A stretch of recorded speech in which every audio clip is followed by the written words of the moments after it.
Selamat pagi, Pak. Nama saya Fibriani Simanulang. Saya dari kelas 12 MIPA 3. Di video kali ini, saya akan menjelaskan tentang pembahasan soal yang Bapak berikan kepada saya. Namun sebelumnya, saya akan menjelaskan materi yang saya buat sendiri tentang soal yang Bapak berikan kepada saya. Soal yang Bapak berikan kepada saya itu berkaitan tentang bidang 4 beraturan. Dalam bidang 4 beraturan, yaitu adalah bangun ruang yang memiliki 4 bidang yang sama. Makanya dikatakan beraturan. Berarti beraturan yaitu bidangnya sama. Nah, maka 4 bidang beraturan itu membentuk 5 segitiga dengan setiap sisi bidangnya adalah segitiga sama sisi. Mengapa dikatakan demikian? Contoh yang saya buat ini adalah contoh gambarnya. Saya buat A, B, C, D. Ini adalah 4 bidang beraturan. Kenapa dikatakan 4 bidang beraturan? Karena bidang pertama sama dengan bidang kedua, sama dengan bidang ketiga, dan sama dengan bidang keempat. Makanya membentuk segitiga sama sisi. Karena bidangnya beraturan. Jadi contoh saya buat adalah DB, contoh kita buat ini adalah titik Q ataupun titik pusat. Nah, segitiga DBQ itu sama dengan segitiga DAQ. Sama juga dengan segitiga ACQ ataupun CBQ. Makanya saya buat di sini bidang pertama, bidang kedua, bidang ketiga, bidang keempat.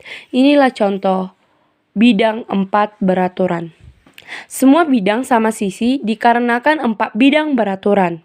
Seperti apa yang saya katakan tadi. Jadi apabila kita disuruh untuk mencari jarak antara titik, jika kita disuruh mencari jarak antara titik, maka keluarkan salah satu segitiganya. Lalu cari dengan rumus Pythagoras. Contohnya, saya buat segitiga seperti ini. Kita disuruh mencari jarak C ke D. C ke D. Kita hanya cukup mengeluarkan segitiga CDB seperti ini. Demikian sekilas materinya. Saya akan menjelaskan tentang pembahasan soal saya. Soal saya soal nomor 34 halaman 316. Panjang setiap bidang 4 beraturan TABC. Berarti di sini namanya TABC. Beda dengan yang tadi ABCD. Sama dengan 16 cm. Artinya di sini adalah rusuknya ataupun setiap rusuknya. Jika P pertengahan AT dan Q pertengahan BC, maka PQ sama dengan, lalu kita ketahui rusuknya 16 cm. P pertengahan AT, Q pertengahan BC. Yang pertama kita lakukan adalah menggambarkan terlebih dahulu gambar TABC. Ini adalah gambar TABC. Lalu kita masukkan 16 cm adalah rusuknya. Jadi kalau TC ini juga 16 cm. AB juga 16 cm. Nah, kita disuruh mencari PQ. Yang diketahui tadi, jika P pertengahan AT, maka kita buat P di tengah-tengah AT. Lalu diketahui lagi dan Q pertengahan BC. Mari kita masukkan Q di pertengahan BC. Lalu yang ditanya adalah PQ. Cari PQ. Ini adalah PQ. Yang ditanya adalah jarak antara P ke Q. Lalu kita lihat mana segitiga yang berhubungan dengan P dan Q. Otomatis segitiga ATQ. Lalu kita keluarkan ATQ. Setelah itu kita cari QT. Yang pertama kita cari AQ. Mencari AQ, kita lihat lagi dari soal. AQ A ke Q. Apa yang berhubungan dengan segitiga AQ? Otomatis AQB. Mari keluarkan segitiganya. AQB. Karena AB adalah rusuk, maka 16 cm. Sedangkan BQ di tengah-tengah BC. Maka BQ 8, QC 8. Karena BC 16 cm. Jadi dibagi 2 dia. Jadi BQ adalah 8 cm. Kita ingin mencari AQ.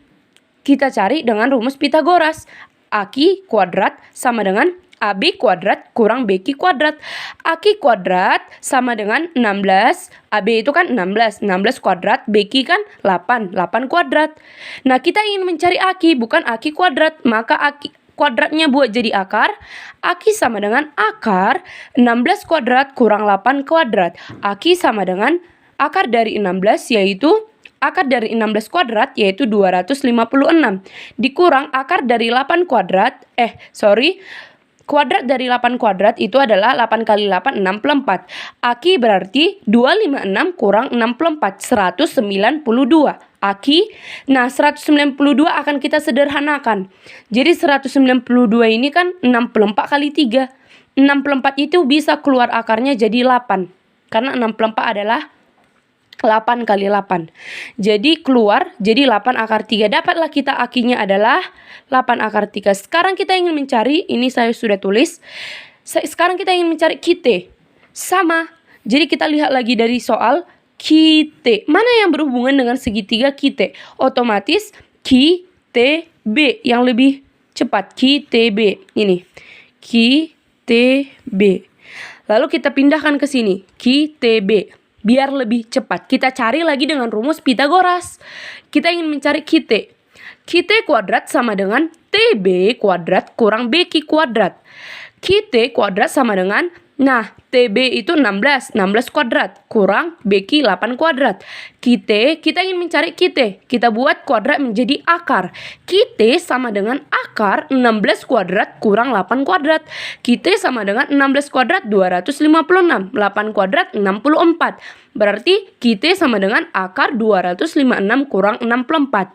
QT sama dengan 256 kurang 64, 192. Sama seperti tadi, kita ingin mensederhanakan. 192 itu sama dengan 64 kali 3.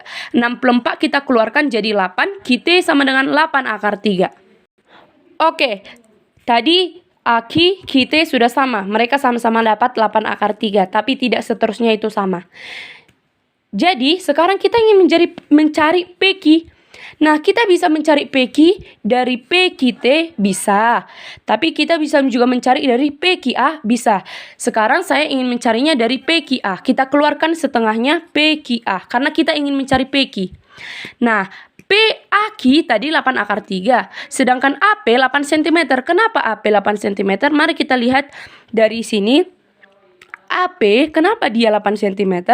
Karena ini adalah contohnya AT. AT itu kan 16 cm. Nah, sedangkan P di tengah-tengah A sama T. Jadi kalau AT 16 cm, otomatis A ke P 8 cm. Maka kita ingin mencari PQ, sama seperti tadi, kita cari dengan rumus Pitagoras. PQ kuadrat sama dengan AQ kuadrat kurang AP kuadrat. PQ kuadrat sama dengan AQ kan 8 akar 3 kuadrat dikurang AP 8. 8 kuadrat. PQ kuadratnya kita ubah menjadi akar. Berarti PQ sama dengan 64 dikali 3. Kenapa dikali 3? Karena akar 3 kuadrat adalah 3. 8 kuadrat adalah 64. Dikurang 8 kuadrat 64. PQ sama dengan akar 64 kali 3, 192. Dikurang 64. PQ sama dengan akar dari 192 kurang 64, 128. Kita sederhanakan lagi. Berarti 128 adalah 64 kali 2. 64 kita keluarkan 8 akar 2. Jadi jawabannya adalah A. Jadi intinya untuk menjawab soal seperti ini, keluarkan saja segitiga yang ada di dalam bidang tersebut. Maka mencarinya dengan rumus Pitagoras akan lebih gampang. Terima kasih, Pak.